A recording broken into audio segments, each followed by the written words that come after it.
Hello, friends, and welcome to the Point, the home services podcast that focuses on marketing and operational solutions to help you get better. Because if you're not getting better, you're getting worse. Now, let's cut through the bullshit and get to the point. What is up, everybody? We are super excited for our live podcast today /webinar. I see a lot of people on the webinar. I'm looking forward to all the questions to come across. We've gotten a lot of questions in advance, a lot of really good questions that I'm certain a lot of you have had. First and foremost, I am your host of To The Point Home Services Podcast, Chris Yano, also the CEO of RYNO Strategic Solutions, a home services digital marketing company since 2008, which seems like forever ago today. And I got my co-host, as always, on here, Mr. Tall. Paul, my friend, what is up, brother? Yano, always a pleasure. Ken, good to see you back in the studio. Pumped for today. Already seeing some activity out there. So welcome, Ron Nelson. I see you sent the message in. Let's get going.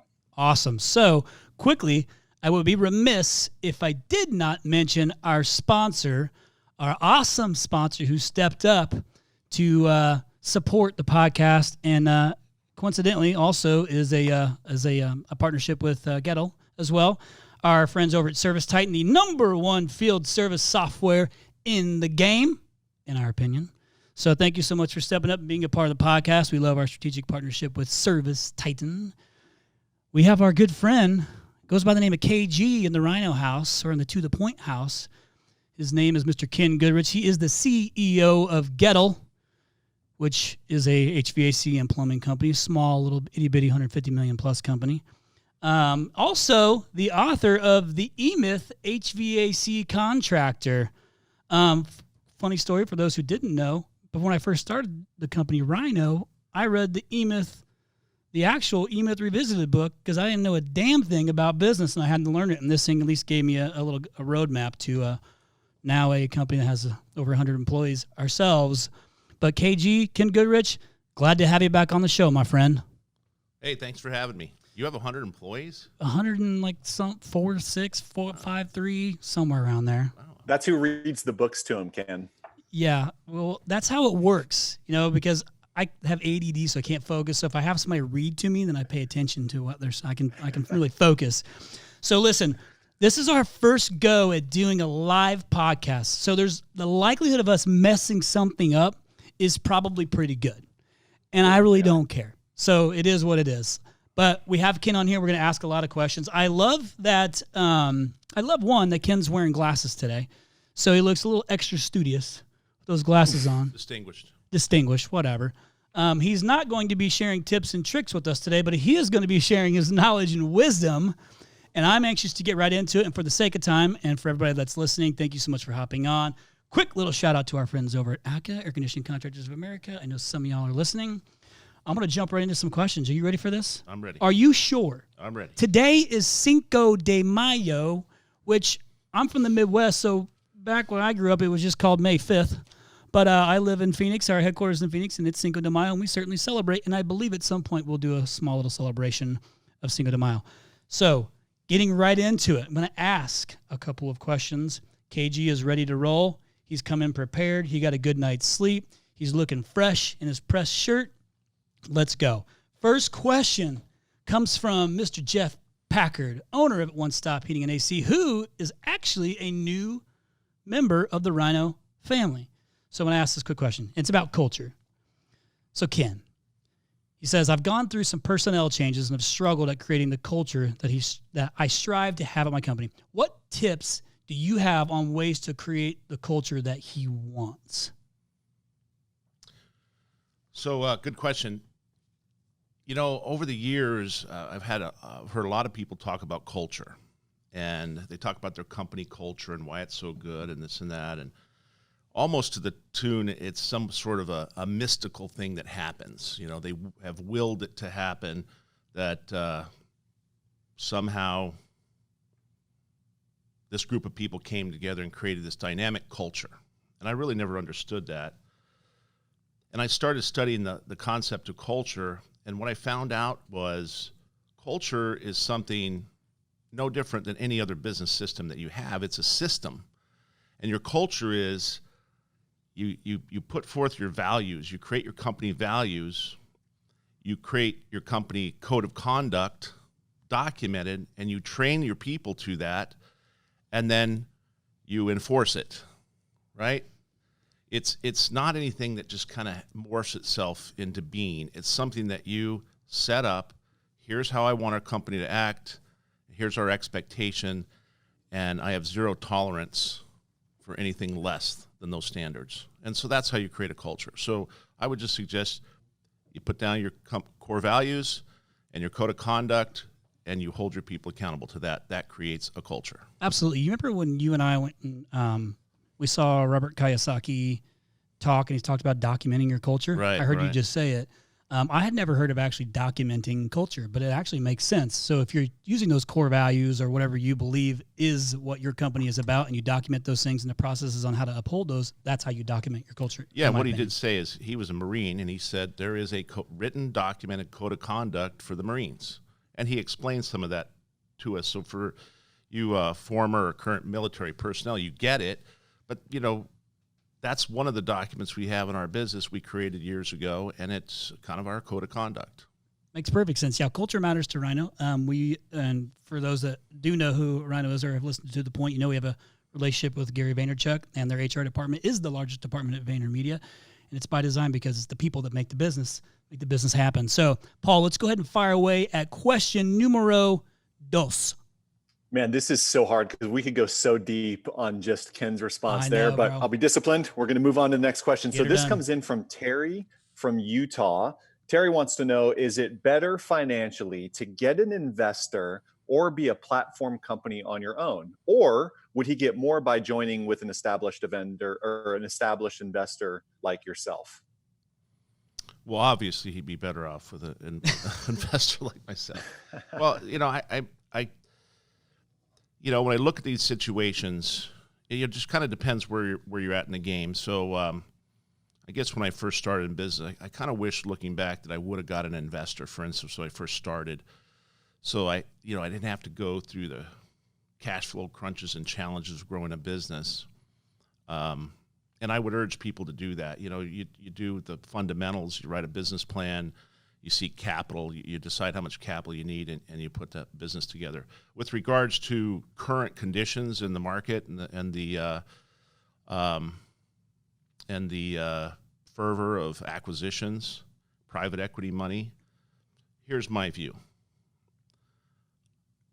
My team and I are trying to build a nationwide company. We're trying to be the innovators in the industry and change the industry for the better for our team, for our customers, and the industry fellows, trying to lead the way to make it better for everybody. And so if that's your goal, if you want to be part of a nationwide or a world-class company, then that's who you would align with, an operator. If your goal is strictly financial, which there's no problem with that, I would say pick your best deal. You know, if you want to align yourself with a private equity firm and they want to tout you as their platform company, I would just say, one, make sure that you and your team are up to that challenge, because it's a whole different animal. You know, I've been running multi-branch businesses for over 20 years now, and it's a completely different animal than showing up and running your one location. So make sure you're up to that challenge to do that. Otherwise, you could potentially, have some more challenges, right? The next thing is you got to be careful in some of this investor world because the mentality is different. I mean, remember, the investor's goal is, I'm going to buy into this company, I'm going to support some initiatives to try to improve its revenues and profits, grow it, and I'm going to sell it. And so, the motives might be different than what your management team is used to. I've been in businesses before whereby, everybody at the top, at the very tip top, the investors and the key C-suite people have one mentality, which is, let's get some lipstick on this pig and sell it. And that's just not my thing. I want to build a world-class company. I want to build a legacy. So if that's your goal, align with an operator. If that's not your goal, align with the best deal you can get your hands on. Yeah, makes sense. So I think it all comes down to what do you want and how involved do you want to be? What legacy do you want to leave? I think is a key question to ask yourself, and then work backwards from there. So in order to get there, though, I'll go ahead and pull a question from the webinar. From Ron Nelson asks, Ken, I know you're big on the importance of processes and systems. I would say that's pretty accurate. I follow you and I've read the E-Myth, but I'm having trouble figuring out exactly how to start or where to begin in building these processes. Could you give us a how-to, air quotes, or where to start in building these processes? Okay. Good. You know a thing or two about processes? I think so. I think so, yeah. So I've been thinking about this a lot lately, and throughout this COVID thing, we got a lot more time at home. I've really been, I've been studying McDonald's more, for instance, because they are the king of the system, right? The system technology. I've watched The Founder now 10 times over the last few weeks. I just kind of study it and watch it. I also watched The Real Founder, which if you haven't watched that one, I urge you to watch that one too. But so here's why I look at it. Based on my experience and based on what I've been studying lately is the first thing I would do, I wish I would have known this before I started, but before I started, I wish I would have got a warehouse and built every type of air conditioning system that I'm going to sell. I would have built it in that warehouse. I would have videoed it, how it went together. I would create books that showed every piece and part and how it's going to be installed my way every single time. No different than McDonald's does with their burgers, for instance. This is how you make a Big Mac every single time all around the world. And I'd make those books, and then I would take the videos, and I would train my people on how to do it until they could do it exactly the same way every single time, and within the time frame I wanted to, and with the quality scores I want them to, before I ever sold one. So I would start with my client fulfillment system. That is, here's what I sell. Here's my big products and services that I sell. I'm going to teach my people how to do it before I go out and start selling it. Because we all do the same thing. We probably all started as techs or somewhere in the world, or salespeople usually. And so we start selling things and start installing things, and then, the cash flow keeps going, the overhead keeps growing, and you're just chasing your tail. You just never can really get past, making it a predictable business, right? And so I would start there. This is exactly how we're going to do our jobs. This is how I'm going to quality control them. And I'm going to teach my people to do it before they ever touch a job. Now, in business, the three legs to the stool, main legs of the stool are lead generation, lead conversion, client fulfillment. So I would start with client fulfillment. So once you sell something, you know what's going to go in right, make a happy customer, and have no problems. No callbacks, if you will. Then lead conversion, you create a sales system. There's a million sales systems out there. You just get one and you just commit to it and use it. And then lead generation, I guess you hire RYNO and let them get you leads. I love that answer. So that's really good. You unsolicited. Thank you. So, now you have a machine. I got leads coming in. I'm converting leads to sales, and I'm putting in the jobs exactly the way I told the customer I would, exactly to my standards, with no problems, callbacks, and happy customers. So that's how it would start. So that's how you built this thing from Does 200. that make sense? It does. And this is how you, for those who may not know, this is how you build a company from 200 to over 150 million, is by creating those processes and things like that Ken has perfected and followed, which you talked about watching The Founder, which is the Ray Kroc story on McDonald's, over and over and over again, which is kind of like what you did with the E-Myth, because I don't remember how many times you've read it, I know it's a bunch, but you did the same thing. You read it over and over and over and over again, and you picked up new things along the way. Sounds like you're doing the same thing with this Ray Kroc deal. Yeah. Well, I read the E-Myth 39 times. It takes me a while to get it. But listen, I want everybody to think about this. I'm in this thing 35 years now, and the first 20 were struggles, right? And so you don't be down on yourself because you haven't got there yet, but you can always create a new spot right now in your life and start anew. It wasn't all sunshine and roses. Nope. Those are other podcasts. Just go to the point and download some of the other podcasts of Ken Goodrich. You'll hear this past. Okay, hey, Paul, you want to go ahead and ask a question from our friend Brian? Yes. Actually, we had one come in from Carlos Perez that I thought I would toss over to you. This one came in through the chat. Carlos, if I recall, is with Air Choice One in Illinois. He wants to know, for a small company, 2 guys, what's the best way to start gaining market share with limited funds? Well, I would say if you don't have your client fulfillment system set up, don't go get market share. I mean, just make sure that you design your Big Mac and you can teach people how to make your Big Mac, and then you can teach people how to sell your Big Mac, and then you teach people how to market or get leads to sell your Big Mac, right? So I would just caution you. I would say don't get too far into this. If you haven't got those 3 things set up yet, what do they say? Fools rush in. So back up, sit down, you and your other guy, do enough business to keep your family fed, and build those systems before you go any further. Love it.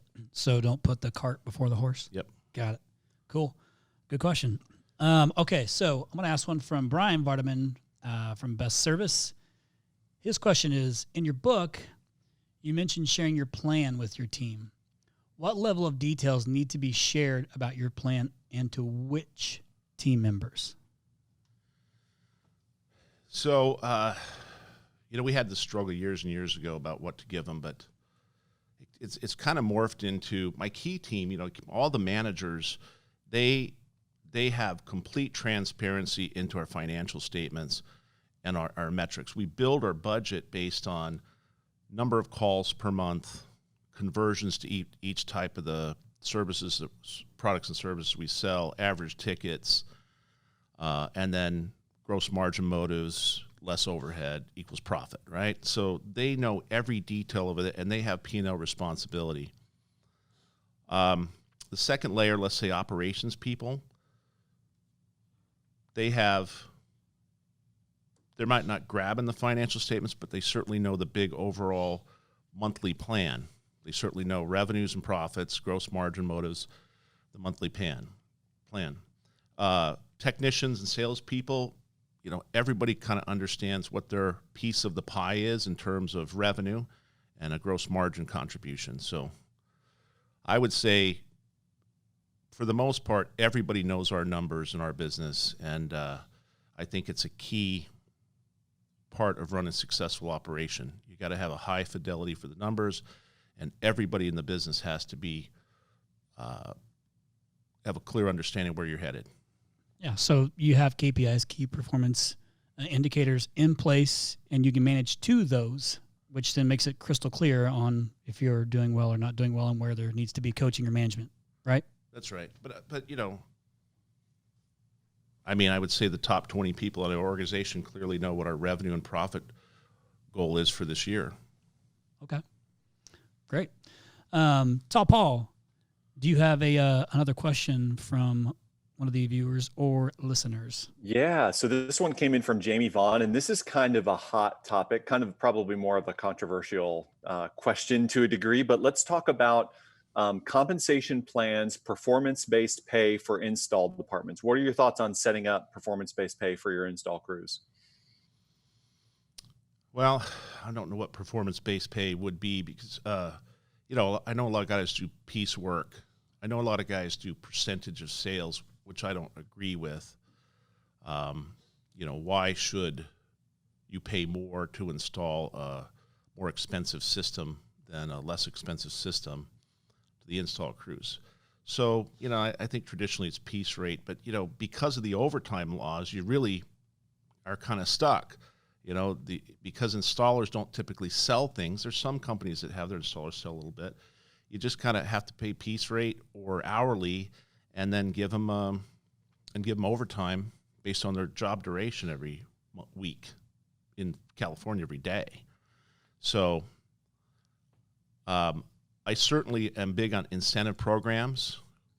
We certainly have spiffs for our installers as they go up in the attic and they see things, duct systems, for instance, or insulation, for instance, or, hey, why didn't you buy the IAQ package? They get spiffs for that kind of stuff. So I'm all for that. But here's where I see a lot of people get tripped up on the two things. One is guys that just pay, I don't know, they think they're controlling their labor by saying, I'm going to give you 8 to 10% of the job sale price. I don't agree with that. I think you should say, this is how much we're going to pay to put in the system. Or if you're going to pay hourly, manage your people to those hours, and then incentivize them by adding other products and services to the sale. Got it. Are you satisfied with that answer, Tall Paul?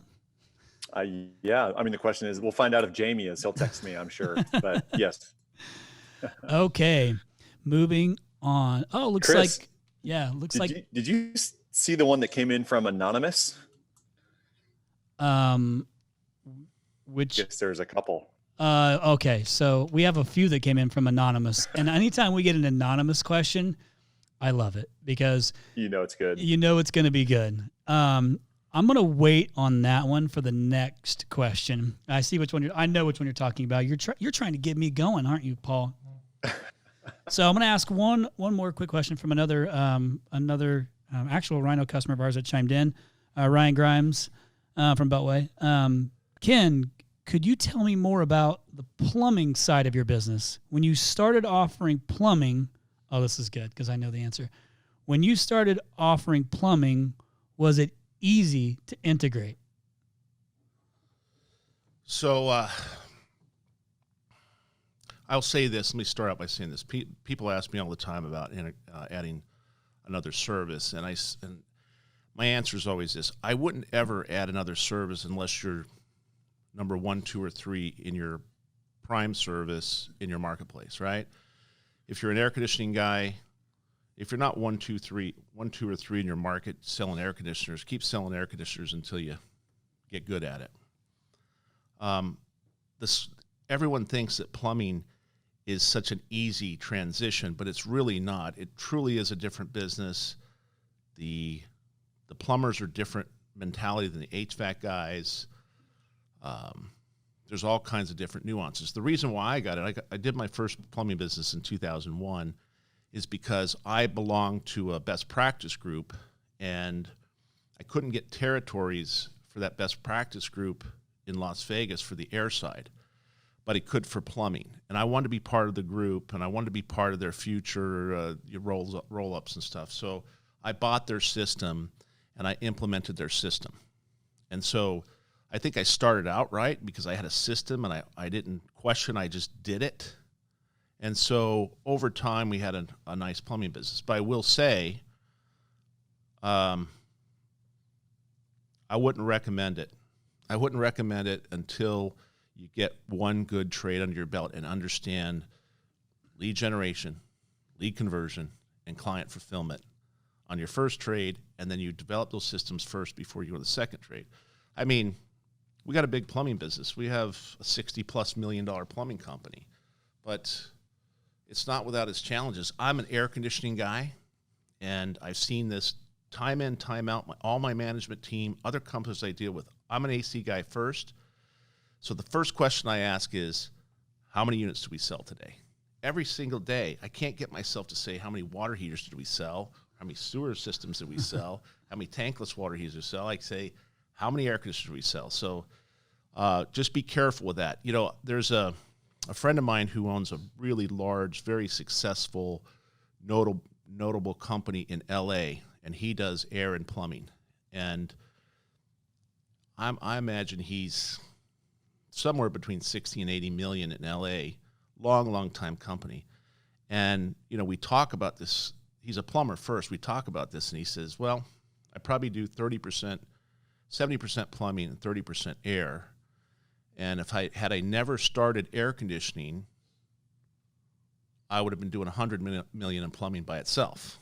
So not that you can't do it, we're doing it successfully now. I've had my challenges with it, but I would just urge you, don't do it until you got this air conditioning thing running like a Swiss watch, or vice versa. So if you were going to add a third, what would it be next? Well, I think the logical thing is electrical. Doesn't seem like, I mean, when I look at electrical, it doesn't seem like the years to visit somebody in their house for electrical. It seems like it's further out than air or plumbing, So I'm just going to poke around. I've decided we're going to get good at what we do. We're going to get great at what we do.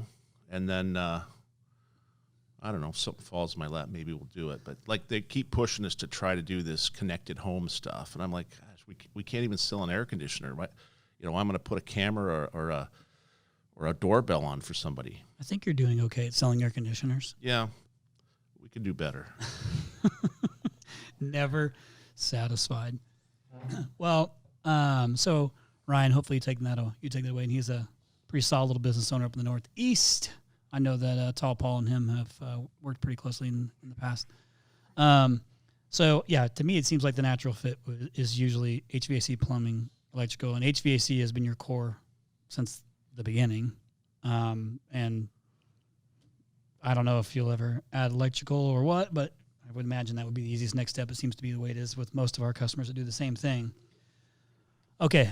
Actually, I think real quick before I get into this next question, given that it is Cinco de Mayo, I wanted to give you a little extra treat here, Ken, while we're live on the podcast. I thought this would be, a good gesture to share our appreciation for you being on here. And so since it's Cinco de Mayo, why not bring in some margaritas? Yeah, happy Cinco de Drinko. There we go. Wonderful. Thank you, Megan. Oh, wow. I hope they taste good. None in the Charlotte office. You guys are going to have to let me know how your bobs are tasting. Cheers, Ken. Happy Cheers. Cinco de Mayo. Chris and Ken, we have a first while you enjoy your margarita there. This is the first time I have to apologize live on air for an attendee. It's also the first time we had to kick somebody out of a chat in a meeting. So for those who saw the message from, we'll just call him out here, his name's on there, Gary Anderson. We apologize for his message, and he's no longer in the conversation now. Hey, So Gary that Anderson, was stop being interesting. an asshole, okay? Jeez. There's always one. Always one. See you, Gary. See You're you, Gary. blocked from the Bye, point. Felicia. Thank you, Megan, for the margaritas. We appreciate it. It tastes amazing. Okay. How do you get blocked? How do you get blocked from a podcast? Listen. Like what level of trolling? Right? That's next level trolling. Haters gonna hate, man. Jealousy will do different things. A hater's gonna hate. So, okay, listen, I got a drink of margarita in me. It's actually Megan as one of our account managers here at RYNO. And apparently makes a strong margarita. I feel it burning into my belly at the moment. I'm going to ask this next question. Tough breakfast. Yeah, boy. So next question. Oh, this is going to be so good. This is an anonymous question. KG, are you ready for this one, my friend? Gary. No. It's probably Gary. Some of your peers say you're a real hard ass. Who the fuck said that? Well, they're anonymous, so I bet there's a few. Some of your peers say you're a real hard ass. Why do you think they say that about you? Well, I fancy myself as being a kind, gentle, caring person. I don't see why it would come up. I just think It's the delivery. With me, I think it's what's the phrase? What you see is what you get. I'll tell you the truth. I don't usually sugarcoat things. I'm analytical, so we run the business by the numbers, and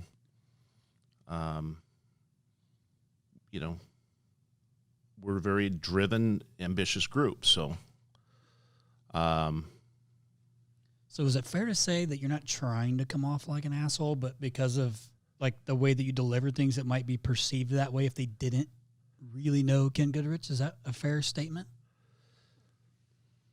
Oh, look at this. I don't even know how to answer that question. I mean, we built some great companies, we built some great people. We We have great relationships all over the country. So Absolutely.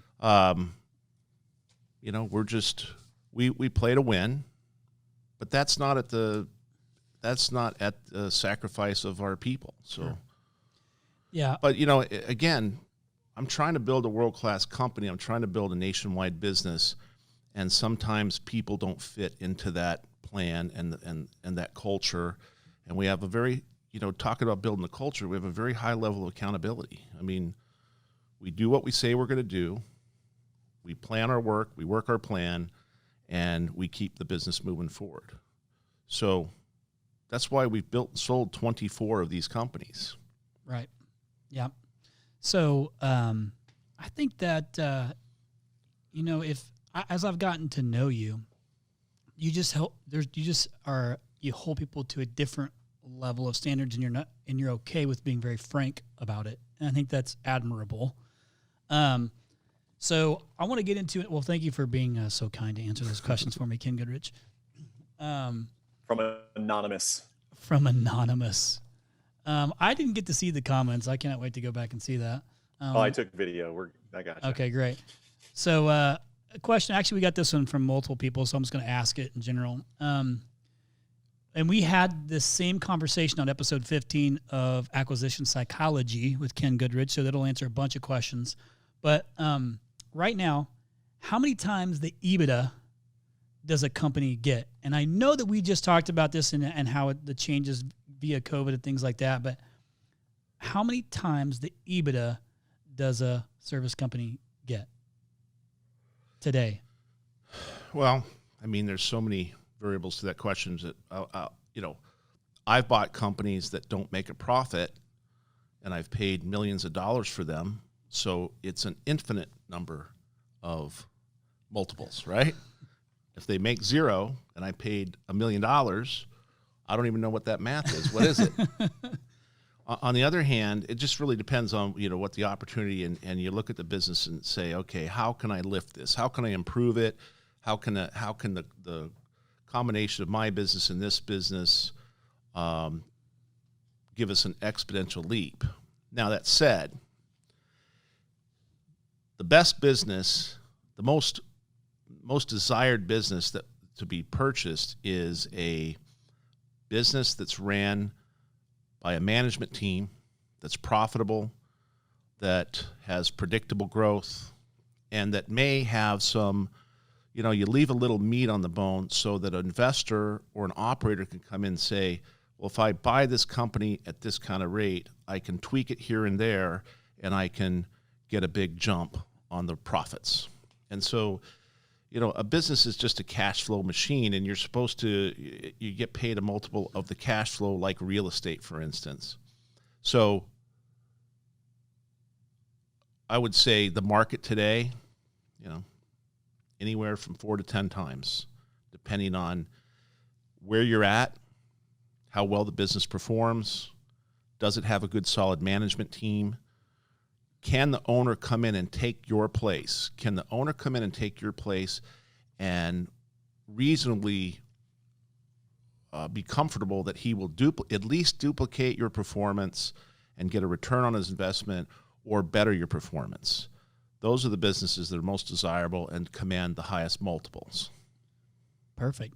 And there's also multiplier isn't always the answer in all acquisitions. And there's like a couple different variations of an acquisition, right? Like you had like the asset purchase. There's a couple different, like was it 3? I think you had mentioned before on different types of acquisitions, like strategic ones, like mid. Well, I mean, there's a database or customer acquisition model. That's it, right? There's a mid-sized company that you're just trying to, that you're probably not going to keep, you probably won't keep a bunch of the people, but it's a larger business, so you pay a little bit more for. And there's a strategic acquisition where, the goal is to keep everybody in place, keep the machine running just like it was, and make careful, calculated improvements to it to grow it and to, better your returns. Got it. Okay.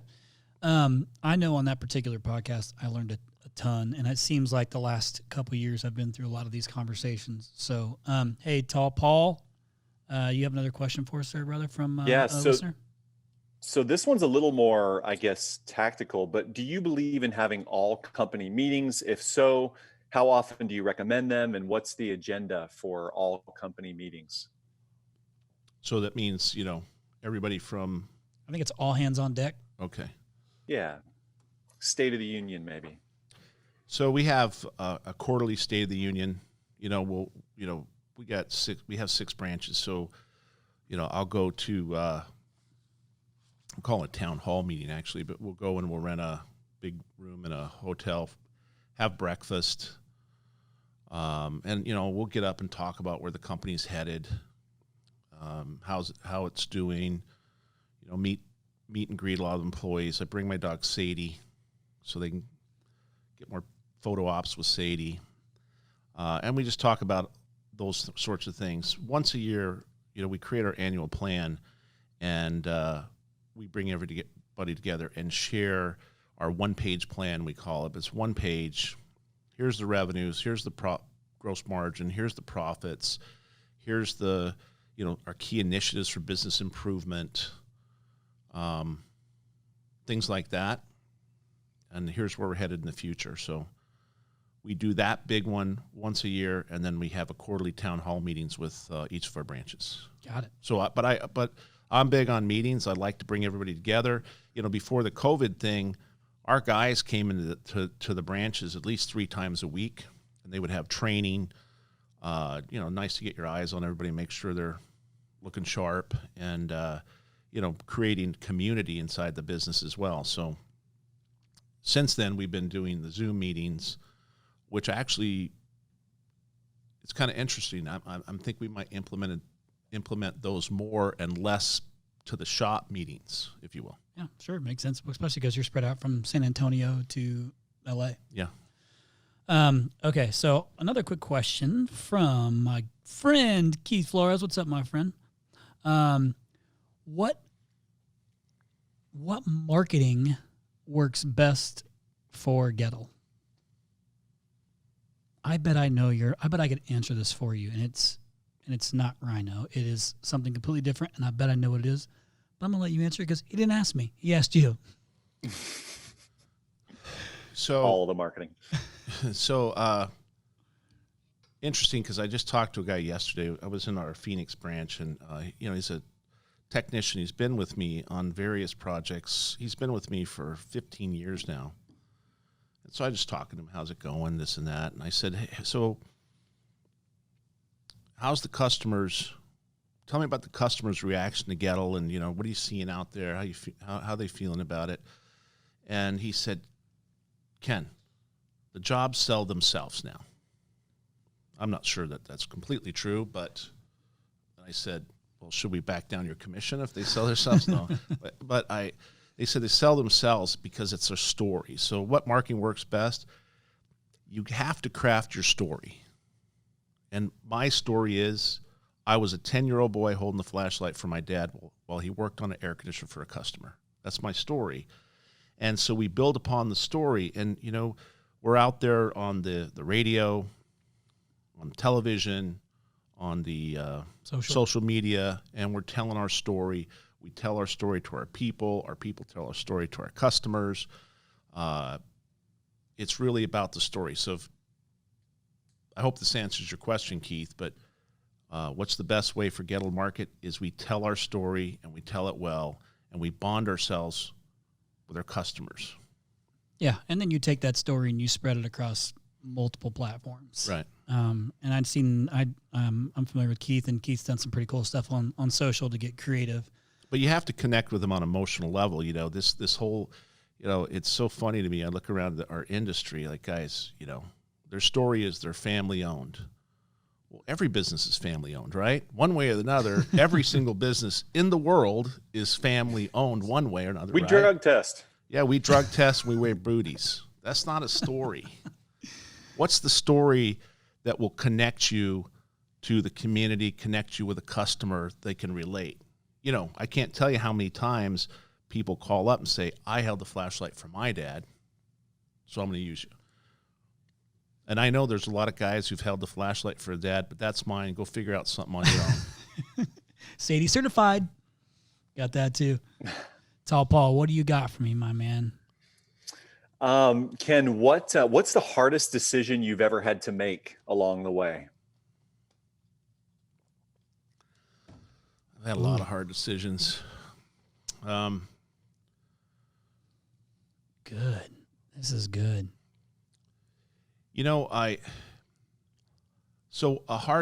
of the hard decisions was, this might fall into this hard ass thing you were talking about earlier, but so when I first got started in business, my dad passed away, and I bought the business from my mom, and the business was just me in a van, and she answered the phone and did some books, right? And I'd started hiring some people, and as I started, gaining some traction on the business, it got very apparent that my mom was she's not on the right seat on the bus, right?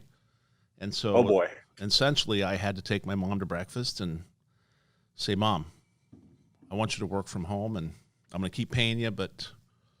So you quasi-fired your mom? Yeah. I did. So the anonymous person who wanted to say you were a hard ass, it was your mom. It was your mom. Gosh, we need to. So that was a hard decision. I mean, that was a hard decision.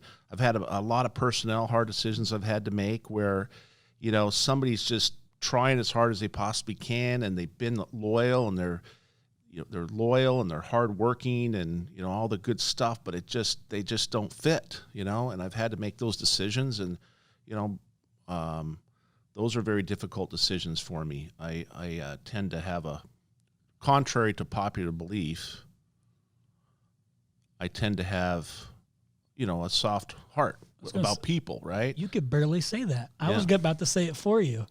Ken does have this soft side, so don't let him fool you. He's certainly got it, even though he fired his mom. Big teddy bear. So that was awesome. I didn't know that. I learned something new about you today. That's tough. Can my mom. Yeah, wow, you canned your mom. That's hardcore. Yeah, but let me tell you this. I've seen so many people. Like I have one of my best friends. He has been stuck. He's not in the air conditioning business. Dad's an architect. And his dad has just not been able to evolve with the business. And this guy, who's my age, has been stuck in that family business, and he just can't figure out how to get out. He can't get out because he knows his dad's going to fail. He can't grow it because his dad won't let him. And he's just stuck. And he hasn't not resigned himself to make the hard decisions. I can't tell you how many companies I've bought, and this is not about a family question, but talking about hard decisions, where they got so many family members in, there's no accountability. One person's doing the work, everybody else is eating off of it, and they can't make the decision to do what's best for the enterprise, do what's best for the shareholders. And what's best for the shareholders is make sure you got the best and brightest in every seat on the org chart. Got it. Well, this is where KPIs come in place, because then regardless of who you are, family or not, you're held measurable to those KPIs. Right. See that? Huh? You impressed right now, Tall Ball? It took me very impressed. 12 years. I can see all this hard ass Ken stuff going, and he fired his mom. This is where this is going to go. Backfire. And by the way, that's what they'll hear. But the reality is you kept paying your mom. Like, so mom was just working from home. She just was moved out a little bit and a little bit more secluded. Yeah. You're giving her an early vacation. Yeah. Mom lives fine. Lives well. Yeah, well. I'm guessing you set her up pretty well. Yeah. Okay. So another question, moving on. This is from, let's see here. Goodrich AC. I RYNO know. client. RYNO client. RYNO family member. What's up? Shout out. Ken, in regards to moving into a new market, is it better to acquire an existing company in that market and rebrand it, or build your brand from the ground up? Ooh, I really want to answer that question myself, but I'm gonna let you answer that. So what I like to do is I like to go in and get a foothold with buying a company, a database, or a smaller business, so that it's not 100% greenfield. And so I figured out how to take these businesses and change the names and grow them, which there's a lot of discussion about whether that's the right thing to do or not in the industry, but I figured it out. And so I like to go in and get a company so I have lead flow day one. I like to have guys working and creating revenues day one. I just don't like to see the negative cash burn. Sure. So I would say if you go into a market, get something. Try to go buy yourself 3,000 calls from a database, 6,000 calls from a database, put your team in place, teach everybody your client fulfillment systems, teach everybody your lead conversion systems, and then capitalize on those 3,000 to 6,000 calls, and then go get some more leads and put it through your machine. Yeah, I think if I can chime in on this, we actually just had this conversation last week, or a similar conversation to this. I believe it also matters on who you're acquiring and what their brand looks like in that market, on how quickly you make that segue and you start off with a co-brand and then you merge into a full brand. I think it matters on who you're acquiring, in my opinion, from a straight up marketing perspective. Okay, so let's see. This is from, oh man, I really hope I don't butcher this, so I'm sorry, Eric, if I do. Eric Rowitz. I think I probably got it right. Eric wants to know, what is your view on commercial versus residential? Well, commercial service, I assume, service replacement, because that's what we do as service replacement. I like commercial. There's a lot of guys who make a lot of money at commercial. They do very well. It's somewhat a different animal in that, the lead generation, lead conversion processes are much different. The client fulfillment processes are basically the same, but so you just got to understand those two things. The buy process for the customer is completely different. And you have marketing expense, but not to the extent lead gen costs that we have in residential. So the reason why, and I've toyed around with every different piece and part of this trade. But the reason I started really focusing on residential, because there's companies that want to buy residential companies. And I kind of got into that in the mid 90s, when the consolidation came around, and that seems to be the most desirable business for investors to buy or consolidators to consolidate. Not to say that commercial doesn't have its place as well. You can build and sell a commercial business. So I like commercial service. We just haven't ventured in it because that's not what my customers, I believe, are investors and or strategics that want to buy my company. That's my customers. My people's customers are people who we serve, and so I'm just trying to serve my customers and build what they want to buy. Makes sense. That makes sense? Yeah. But I know a lot of guys that have great, well-ran enterprises in the commercial sector. I got no challenge with that. Yeah, it's just your focus is more residential on replacement. My focus is I build companies and sell them. That's my focus, and I just happen to sell these type of companies. Yeah. But you had to build one before you got there too. So, and by the way, to that one statement, I want to urge everybody to think about that. If you own a company, you're not in the HVAC or plumbing business. You're in the business building business. You're building a business.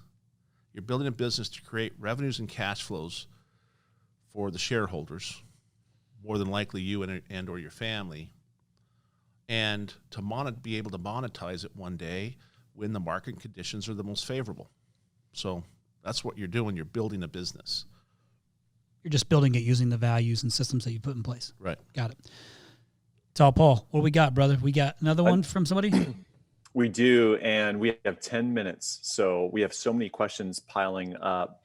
The next one came in from our man Tersh down in Savannah. Tersh, what's up, brother? Tersh is like Oprah, just one name, Tersh. Tersh, Service Ken, Business Mastery. Check him out. being as large as you are, do you have to develop a different He means company. avatar He for means each company, by the way. Sorry. totally Can you say that again? But Come on, Tersh. Tersh, you set me up for failure. Do you develop a different avatar for each location, or can one avatar work across multiple locations? Good question, Tersh. So What's the avatar is persona. basically your customer persona, the profile. Like the answer is he does one for everything. I know that's the answer. Yeah. So yeah, again, it's your story, right? Yeah. You tell your story, and interesting enough, though, a good question, because my story, the way we tell it, has had the very same reactions in every single market that I've put it out in. Because it's not about heating and air conditioning or plumbing. It's Right. not. Your story is not about that specifically. Your story is about the family aspect of it, the connection aspect of it, the caring aspect. There's multiple things that make up that. Now, the service that you offer is heating, air conditioning, and plumbing. Yeah. But And let me say this. You know, back in the day when we really did a lot of direct marketing, a lot of direct mail, for instance, I would notice that what mail really worked well in Vegas didn't work in Phoenix, may have worked in Tucson, worked well in Southern California. I mean, it just taught me that to your point, every city is its own culture and country, if you will. So let's call it culture, right? And so when you're doing direct marketing without the story, yes, you will have to create your brand differently from different markets.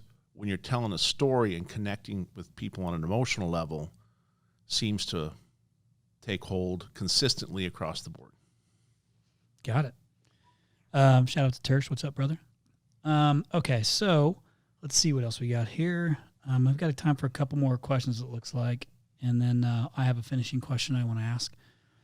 Let's go with Brian. Let's see. How do you change policies and procedures in existing companies without completely upsetting the apple cart, air quotes, getting employee buy-in to make the appropriate changes? So we've been working on this a lot lately. If you ever Google change, employee change, and there's all kinds of graphs, and I never really understood it, because people say about me, the only consistent thing about me is change. I'm changing, I'm growing, and I'm trying to figure out new ways to do it. And I didn't realize how much it terrified people. I mean, you heard it, but when you start looking and really drilling into how change terrifies people, and there's graphs, and it talks about, anxiety and depression and fear and all this stuff, this curve that people go through during change. And so, I mean, it used to be younger years, I would go in and just say, this is what we're doing, let's go. And I'd rip the Band-Aid off and we'd move on. Now we're a little more methodical about it, understanding the human condition and how people react to change. So to answer your question is, there's so many articles that you can find on how to conduct change in your organization. I would urge you to go find those articles and do it that manner. There's some very simple steps that you do, but it's all about communication, and, understanding people's concerns. You can't get too impatient with them. You just have to work them through, because turnover is very expensive. So it's best that you try to get everybody headed the right direction, as opposed to try to start over with new people. But it is interesting, because we've really been working on this as a company and for our culture, is how do we manage change, because we are changing so rapidly, and it's as you grow, it's a real thing. You have to understand how to do that too. Got it. Hopefully that answers your question, Brian. Paul, you got one for us, brother? Yeah, so this one comes in from another anonymous, not the same anonymous as earlier. I've read your E-Myth book and was inspired. I've always wanted to start my own business, but I have fear of failure and lack of funds. Where do you start when you have a dream? How do you take the jump and overcome fear? Ooh. Big question. Big question. Overcoming fear is just about having small victories, right? And low mindset. Yeah. So you just take one step. You take a step and you figure out that wasn't so bad and I can do this. And you take another step and you take another step and another step. I've gotten to the point, I think I've done some interesting things inside the industry that the industry typically hasn't done. It's because I had just tried to find the wins. Little wins at first, bigger wins, and then to the point when you say, hey, I have nothing to fear. I know how to conduct myself. I know how to conduct myself in the event that we stumble to put us back on track. Now let's take some leaps forward. Let's do some innovation. Let's just really push ourselves out there and do something different and, change this industry for the better. So back to the original question is just have one little success. Follow the book, follow the book, create your primary aim, create your strategic objective, and then start building your systems, as I told you. Client fulfillment, lead conversion, lead generation, and each little success you will have will give you confidence to take the next step. Yep, keep chipping away. No 0 days. I think something that is easy to get wrapped up in, because I've seen it happen multiple times, is you paint this big picture of what you want to be, which is completely okay to have that Northern Star. But you can't expect it to just hit the Northern Star. You have to have these little checkpoints along the way that give you that fulfilling, that feeling of like accomplishment. I'm like, I got that one, I got this one, I can check that box, check that box, check that box. And it can be, this week I just want to do an install. The next month I want to do 2 installs a week, or whatever that is for you, that allows you to have these little victories that Ken's talking about along the way that kind of assure you that you're going down the right path. So even though you may be Mark McGuire, oh my gosh, I just date myself. Mark McGuire, remember the Bash Brothers? Would hit it out of the park. Everybody's going to hit grand slams out of the gate. Like, go ahead and take a bunt if it gets you on first base. And to this to the person who asked that question, you think about it. This gives you an opportunity to build the business right like nobody else does. You're not in the business yet, so take the time and build it right. Build it on a platform of granite, so you won't have the challenges that most of us had. Right? So take the time and just put together the systems and everything we talked about today. What's your culture going to look like? What's your code of conduct inside of the business? Put all that together before you get started, and then your chances of success are exponentially greater. Yeah, absolutely. I love it. Okay, Ken, last question. One more. Uno más. I think I could. Let's hear it. I feel like I've done a good job on my Spanish. If you could start all over again, think back to those days, 35 years ago. If you could start all over again, what would you do differently? So I would do basically everything we've been talking about here today. I would have written a succinct business plan. I would have went out and got capital from family and friends probably, or found a business guy who might believe in me. Or listen to a guy on a podcast and reach out to him. Yeah.